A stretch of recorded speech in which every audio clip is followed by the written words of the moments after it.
The Celebrated Jumping Frog of Calaveras County, 1865, by Mark Twain.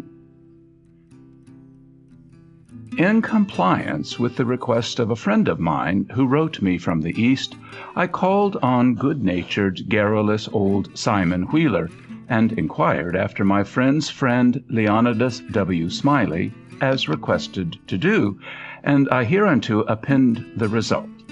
I have a lurking suspicion that Leonidas W. Smiley is a myth, and that my friend never knew such a personage, and that he only conjectured that if I asked old Wheeler about him, it would remind him of his infamous Jim Smiley, and he would go to work and bore me to death with some exasperating reminiscence of him, as long and as tedious as it should be useless to me.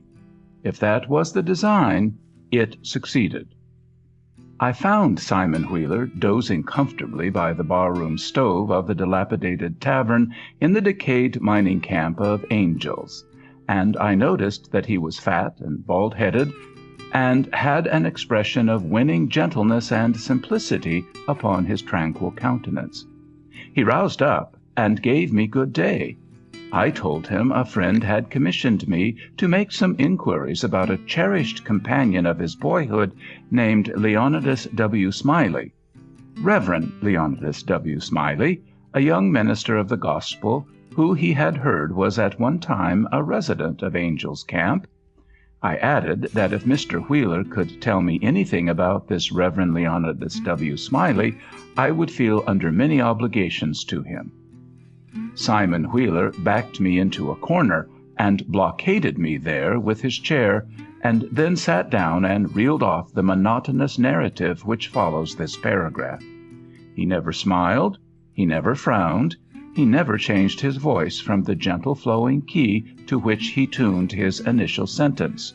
He never betrayed the slightest suspicion of enthusiasm. But all through the interminable narrative there ran a vein of impressive earnestness and sincerity, which showed me plainly that, so far from his imagining that there was anything ridiculous or funny about his story, he regarded it as a really important matter, and admired its two heroes as men of transcendent genius in finesse.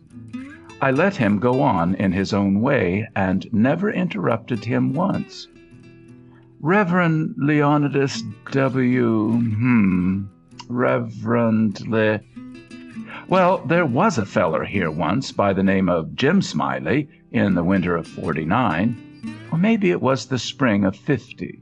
I don't recollect exactly somehow, though what makes me think it was one or the other is because I remember the big flume warn't finished when he first came to the camp. But anyway, he was the curiousest man about, always betting on anything that turned up you ever see, if he could get anybody to bet on the other side. And if he couldn't, he'd change sides. Any way that suited the other man would suit him, anyway, just so's he's got a bet. He was satisfied. But still he was lucky, uncommon lucky. He most always come out winner. He was always ready and laying for a chance. There couldn't be no solitary thing mentioned but that feller'd offer to bet on it and take any side you please, as I was just telling you. If there was a horse race, you'd find him flush, or you'd find him busted at the end of it. If there was a dog fight, he'd bet on it. If there was a cat fight, he'd bet on it. If there was a chicken fight, he'd bet on it. Why, if there was two birds sitting on a fence, he would bet you which one would fly first. Or if there was a camp meeting, he would be there regular to bet on Parson Walker, which he judged to be the best exhorter about here, and he was, too, and a good man. If he even see a straddlebug start to go anywheres, he would bet you how long it would take him to get to wherever he was going to, and if you took him up, he would foller that straddlebug to Mexico, but what he would find out where he was bound for and how long he was on the road. Lots of the boys here has seen that Smiley and can tell you about him. Why, it never made no difference to him. He'd bet on anything. The dangest feller. Parson Walker's wife laid very sick once for a good while, and it seemed as if they weren't going to save her. But one morning he come in, and Smiley up and asked him how she was, and he said she was considerable better, thank the Lord for his infinite mercy, and coming on so smart that with the blessing of Providence she'd get well yet. And Smiley, before he thought, says, "Well, I'll risk 2.5 she don't anyway." This here Smiley had a mare. The boys called her the 15-minute nag, but that was only in fun, you know, because, of course, she was faster than that, and he used to win money on that horse, for all she was so slow and always had the asthma or the distemper or the consumption or something of that kind.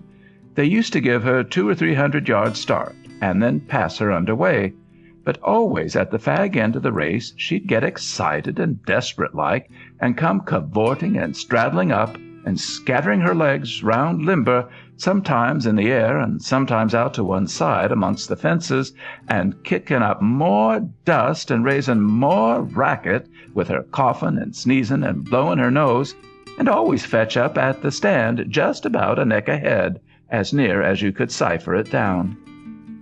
And he had a little small bull-pup that, to look at him, you'd think he warn't worth a cent, but to set around and look ornery and lay for a chance to steal something. But as soon as money was up on him, he was a different dog. His underjaw began to stick out like the forecastle of a steamboat, and his teeth would uncover and shine like the furnaces. And a dog might tackle him and bullyrag him and bite him and throw him over his shoulder 2 or 3 times, and Andrew Jackson, which was the name of the pup, Andrew Jackson would never let on, but what he was satisfied, and hadn't expected nothing else, and the bets being doubled and doubled on the other side all the time, till the money was all up, and then, all of a sudden, he would grab that other dog just by the giant of his hind leg and freeze to it. Not chaw, you understand, but only just grip and hang on till they throwed up the sponge, if it was a year.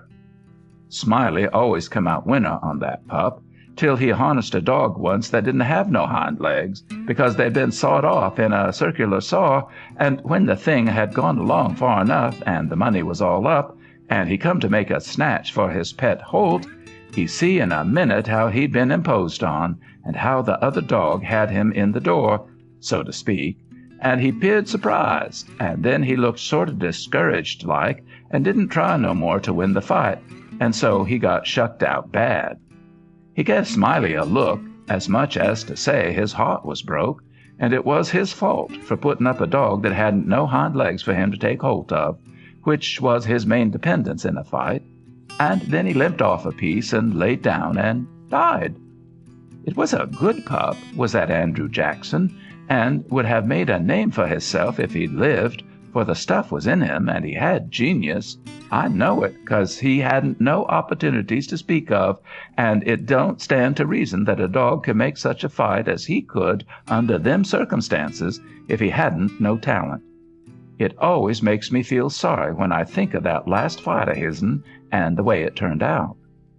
Well, this here Smiley had rat terriers and chicken cocks and tomcats and all of them kind of things, till you couldn't rest, and you couldn't fetch nothing for him to bet on but he'd match you. He catched a frog one day and took him home, and said he calculated to educate him, and so he never done nothing for 3 months but set in his backyard and learn that frog to jump. And you bet he did learn him, too. He give him a little punch behind, and the next minute you'd see that frog whirling in the air like a doughnut, see him turn one somerset, maybe a couple, and if he got a good start and come down flat-footed and all right, like a cat. He got him up so in the matter of catching flies, and kept him in practice so constant that he'd nail a fly every time as fur as he could see him. Smiley said all a frog wanted was education, and he could do most anything, and I believe him. Why, I've seen him set Daniel Webster down here on this floor, Daniel Webster was the name of the frog, and sing out, "Flies, Daniel, flies!" And quicker'n you could wink, he'd spring straight up and snake a fly off on the counter there, and flop down on the floor again as solid as a gob of mud, and fall to scratching the side of his head with his hind foot as indifferent as if he hadn't no idea he'd been doing any more any frog ought to. You never see a frog so modest and straightforward as he was, for all he was so gifted, and when it come to fair and square jumping on a dead level, he could get over more ground at one straddle than any animal of his breed you ever see. Jumping on a dead level was his strong suit, you understand, and when it come to that, Smiley would ante up money on him as long as he had a red. Smiley was monstrous proud of his frog, and well he might be, for fellers that had traveled and been everywheres all said he laid over any frog that ever they see. Well, Smiley kept the beast in a little lattice box, and he used to fetch him downtown sometimes and lay for a bet. One day a feller, a stranger in the camp he was, come across him with his box and says, "What might be that you've got in that box?" And Smiley says, sort of indifferent like, "Well, it might be a parrot, or it might be a canary, maybe, but it ain't. It's only just a frog." And the feller took it and looked at it careful and turned it round this way and that and says, "Huh, so 'tis. Well, what's he good for?" "Well," Smiley says, easy and careless, "he's good enough for one thing, I should judge. He can outjump any frog in Calaveras County." The feller took the box again and took another long particular look and give it back to Smiley and says very deliberate, "Well," he says, "I don't see no p'ints about that frog that's any better than any other frog." "Maybe you don't," Smiley says. "Maybe you understand frogs, and maybe you don't understand 'em. Maybe you've had experience, and maybe you ain't only a amateur, as it were. Anyways, I got my opinions, and I'll risk $40 that he can outjump any frog in Calaveras County." And the feller studied a minute, and then says, kinder sad-like, "Well, I'm only a stranger here, and I ain't got no frog, but if I had a frog, I'd bet you." And then Smiley says, That's all right. If you'll hold my box a minute, I'll go and get you a frog." And so the feller took the box and put up his $40 along with Smiley's and sat down to wait. So he sat there a good while thinking to himself, and then he got the frog out and pried its mouth open and took a teaspoon and filled him full of quail shot. Filled him pretty near up to his chin and set him on the floor. Smiley, he went to the swamp and slopped around in the mud for a long time, and finally he catched a frog and fetched him in and give him to this feller and says, "Now, if you're ready, set him alongside of Daniel with his forepaws just even with Daniel's, and I'll give the word." Then he says, "1, 2, 3, git!" Him and the feller touched up the frogs from behind, and the new frog hopped off lively. But Daniel give a heave and hoisted up his shoulders, so like a Frenchman, but it weren't no use. He couldn't budge. He was planted as solid as a church, and he couldn't no more stir than if he was anchored out. Smiley was a good deal surprised, and he was disgusted too, but he didn't have no idea what the matter was, of course. The feller took the money and started away, and when he was going out at the door, he sort of jerked his thumb over his shoulder, so, at Daniel, and says, again, very deliberate, "Well," he says, "I don't see no p'ints about that frog that's any better than any other frog." Smiley, he stood scratching his head and looking down at Daniel a long time, and at last says, "I do wonder what in the nation that frog throwed off for. I wonder if there ain't something the matter with him. He 'pears to look mighty baggy somehow." And he catched Daniel up by the nape of the neck and hefted him and says, "Why, blame my cats if he don't weigh 5 pounds," and turned him upside down, and he belched out a double handful of shot. And then he sees how it was, and he was the maddest man.